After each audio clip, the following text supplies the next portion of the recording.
Pada kali ini kita kelompok 4 akan menjelaskan Research Perspective in Accounting. Assalamualaikum warahmatullahi wabarakatuh. Pada kesempatan kali ini, izinkan kami kelompok 4 untuk mempresentasikan hasil diskusi kami, yakni materi dengan berjudul Research Perspective in Accounting. Sebelum itu, izinkan kami untuk memperkenalkan anggota kelompok kami. Yang pertama ada Chelsea, yang kedua ada Azara Keisha, yang ketiga ada Ramisa, yang keempat ada Uli Nuha, yang kelima ada Kia Audrey, dan yang keenam ada Yeriko Stefan Sinaga. Oke, langsung saja untuk pembahasan pertama. Nah, pada pembahasan yang pertama, yakni perspektif meneliti dalam akuntansi. Menurut Ahmed Rahi Belkau, akuntansi dipahami melalui berbagai perspektif penelitian, khususnya dalam menjelaskan aset dan pengukurannya. Nah, yang pertama ada perspektif normatif, yakni menjelaskan apa yang seharusnya, yaitu bagaimana aset sebaiknya diakui dan diukur, yakni misalnya biaya historis versus nilai wajar. Yang kedua ada perspektif positif atau deskriptif, yakni menjelaskan apa yang terjadi pada praktik nyata perusahaan dalam mengukur aset. Yang ketiga ada perspektif perilaku atau behavioral, yakni fokus pada dampak informasi aset terhadap keputusan pengguna. Yang selanjutnya ada perspektif pasar modal, yakni menilai apakah informasi aset relevan dan tercermin dalam harga saham. Dan yang terakhir ada perspektif informasi, yakni menekankan kualitas informasi, relevansi, reliabilitas, dan daya banding dalam pengukuran aset. Nah, inti dari pembahasan ini yakni pengukuran aset tidak bersifat tunggal, tetapi dipengaruhi oleh tujuan pelaporan, pengguna informasi, dan juga lingkungan ekonomi. Baik, di sini saya akan menjelaskan salah satu perspektif dalam metodologi penelitian akuntansi, yaitu pendekatan ideografik. Pendekatan ini berangkat dari pemikiran bahwa fenomena dalam akuntansi, terutama yang berkaitan dengan organisasi dan perilaku manusia, tidak selalu bisa dijelaskan dengan hukum umum. Artinya, setiap organisasi memiliki kondisi, budaya, dan praktik yang berbeda-beda. Oleh karena itu, pendekatan ideografik lebih menekankan pada pemahaman mendalam terhadap konteks dan kondisi nyata yang terjadi di lapangan. Jadi fokus utama bukan pada generalisasi tetapi pada memahami makna di balik suatu fenomena akuntansi. Pendekatan ideografik ini didasarkan pada beberapa asumsi ideologis. Pertama, nominalisme, yaitu realitas sosial dianggap terbentuk dari interpretasi manusia. Jadi, realitas itu bukan sesuatu yang benar-benar objektif, tapi bisa berbeda tergantung sudut pandang individu. Kedua, antipositivisme, yaitu pengetahuan tidak hanya diperoleh dari angka atau data kuantitatif, tetapi juga dari pemahaman terhadap pengalaman dan makna sosial. Ketiga, voluntarism, yaitu berarti manusia memiliki kebebasan dalam bertindak, sehingga perilaku tidak selalu bisa diprediksi secara pasti.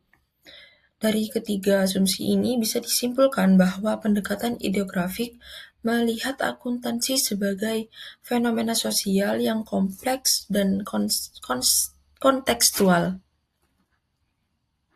Dalam praktiknya, pendekatan ideografik menggunakan metode penelitian yang bersifat kualitatif. Contohnya, seperti studi kasus, observasi partisipatif, etnografi, dan fenomenologi. Melalui metode ini, penelitian biasanya terlibat langsung di lingkungan organisasi, sehingga bisa memahami fenomena secara lebih mendalam. Data yang dihasilkan juga bukan berupa angka, tetapi lebih kepada narasi, pengalaman, dan interpretasi.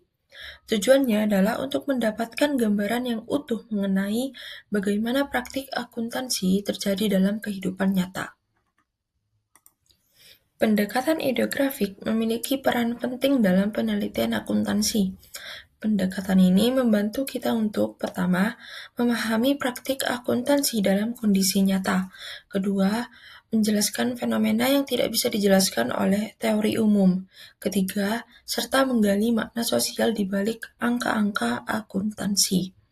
Dengan kata lain, pendekatan ini memberikan pemahaman yang lebih mendalam dan kontekstual, terutama dalam situasi yang kompleks. Di sini saya akan menjelaskan pengertian metodologi akuntansi non monetis. Metodologi atau nomoteis adalah pendekatan penelitian yang bertujuan menemukan hukum umum atau pola yang berlaku secara luas melalui pengukuran yang objektif dan analisis statistik. Pada slide berikutnya, saya akan menjelaskan pentingnya ketepatan dalam pengukuran. Ketepatan dalam pengukuran sangat penting dalam metodologi nomoteis karena hasil penelitian bergantung pada akurasi data dan variabel yang digunakan. Jika pengukuran tidak tepat, maka yang pertama ada hasil penelitian yang tidak bias. Yang kedua, kesimpulan jadi tidak valid dan generalisasi penelitian menjadi lemah. Nah, ketepatan pengukuran ini memastikan bahwa variabel penelitian benar-benar merepresentasikan fenomena akuntansi yang diteliti. Slide selanjutnya saya akan menjelaskan menentukan perspektif metodologi nomoteis. Dalam menentukan perspektif metodologi nomoteis dalam akuntansi, peneliti harus memperhatikan beberapa langkah berikut. Yang pertama, menentukan variabel penelitian. Peneliti harus menerapkan variabel secara jelas. Contoh, variabel independen, variabel dependent. Yang kedua, menentukan indikator pengukuran. Setiap variabel harus memiliki indikator yang dapat diukur. Contohnya, probabilitas diukur dengan ROA, nilai perusahaan diukur dengan price to book value atau PBV. Di sini saya akan menjelaskan konsep serta karakteristik aset.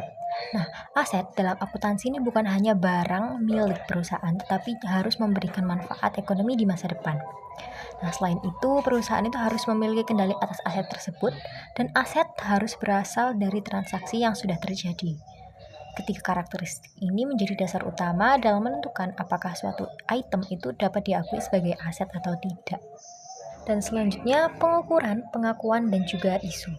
Nah, aset itu diukur dengan berbagai metode, seperti biaya historis hingga nilai wajar, tergantung relevansi dan juga tujuan pelaporannya. Untuk dapat diakui, aset itu harus memiliki kemungkinan besar untuk memberikan manfaat ekonomi dan nilainya ini dapat diukur secara andal. Namun, ada beberapa isu penting yaitu seperti banyak aset yang tidak berwujud. Contohnya merek dan juga sumber daya manusia yang bernilai tinggi, tapi tidak dicatat karena sulit diukur secara objektif. Baik, yang selanjutnya yaitu perspektif pada penelitian dalam akuntansi. Perspektif pada penelitian dalam akuntansi merupakan cara pandang atau pendekatan yang digunakan peneliti untuk memahami, menjelaskan, dan menganalisis fenomena akuntansi yang terjadi dalam suatu organisasi atau perusahaan. Perspektif ini sangat penting karena menentukan arah penelitian, mulai dari bagaimana peneliti merumuskan masalah, memilih metode penelitian yang tepat, hingga bagaimana hasil penelitian tersebut diinterpretasikan melalui perspektif penelitian. Peneliti dapat melihat suatu masalah akuntansi dari sudut pandang tertentu sehingga dapat memberikan penjelasan yang lebih sistematis dan mendalam mengenai praktik akuntansi yang terjadi. Dalam penelitian akuntansi, perspektif juga digunakan untuk mengkaji berbagai faktor yang mempengaruhi praktik akuntansi, baik yang berkaitan dengan aspek ekonomi, organisasi, maupun perilaku manusia. Beberapa perspektif yang sering digunakan dalam penelitian akuntansi antara lain perspektif positif, yang bertujuan menjelaskan dan memprediksi praktik akuntansi yang terjadi di dunia nyata, serta perspektif normatif yang berfokus pada pemberian rekomendasi mengenai praktik akuntansi yang seharusnya diterapkan. Dengan adanya perspektif penelitian, kajian akuntansi dapat dilakukan secara terlebih terarah sehingga hasil penelitian dapat memberikan kontribusi bagi pengembangan teori maupun praktik akuntansi. Baik, di sini saya akan menjelaskan mengenai fondasi intelektual mengenai konsep aset. Nah, menurut pendekatan teori akuntansi dalam Bernoulli, konsep aset tidak hanya dipahami sebagai benda fisik, tetapi sebagai bagian dari struktur teoritis akuntansi yang didasarkan pada postulat, konsep, dan prinsip. Nah, aset dipandang sebagai sumber daya ekonomi yang memiliki potensi memberikan manfaat di masa depan dan dikendalikan oleh entitas. Nah, dalam fondasi intelektual akuntansi, aset menjadi elemen penting karena berkaitan dengan bagaimana nilai ekonomi diidentifikasi, diklasifikasi, dan dilaporkan. Nah, pemahaman aset tidak terlepas dari tujuan pelaporan keuangan, yaitu menyediakan informasi yang berguna bagi mengambil keputusan ekonomi. Nah, hal-hal tersebut dipengaruhi oleh postulat, yaitu asumsi dasar, konsep teoritis, lalu tujuan pelaporan keuangan. Baik, selanjutnya fondasi intelektual mengenai pengukuran aset. Nah, dalam perspektif fondasi intelektual akuntansi, pengukuran aset merupakan bagian dari proses penentuan nilai ekonomi yang relevan dan andal untuk pelaporan keuangan. Nah, Belkowi menekankan bahwa tidak ada satu metode pengukuran yang sempurna karena setiap metode memiliki asumsi dan tujuan tertentu. Oleh karena itu, pengukuran aset harus dipilih berdasarkan kegunaannya dalam pengambilan keputusan. Nah, pengukuran ini mencerminkan bagaimana realitas ekonomi diterjemahkan ke dalam angka akuntansi, sehingga dapat dipengaruhi dan oleh pendekatan teori dan paradigma yang digunakan dalam akuntansi.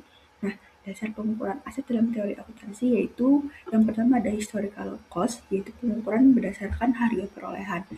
Lalu ada current cost yang berdasarkan biaya saat ini, ada realizable value yaitu berdasarkan pengukuran nilai jual, lalu ada present value yaitu pengukuran berdasarkan nilai sekarang arus kas.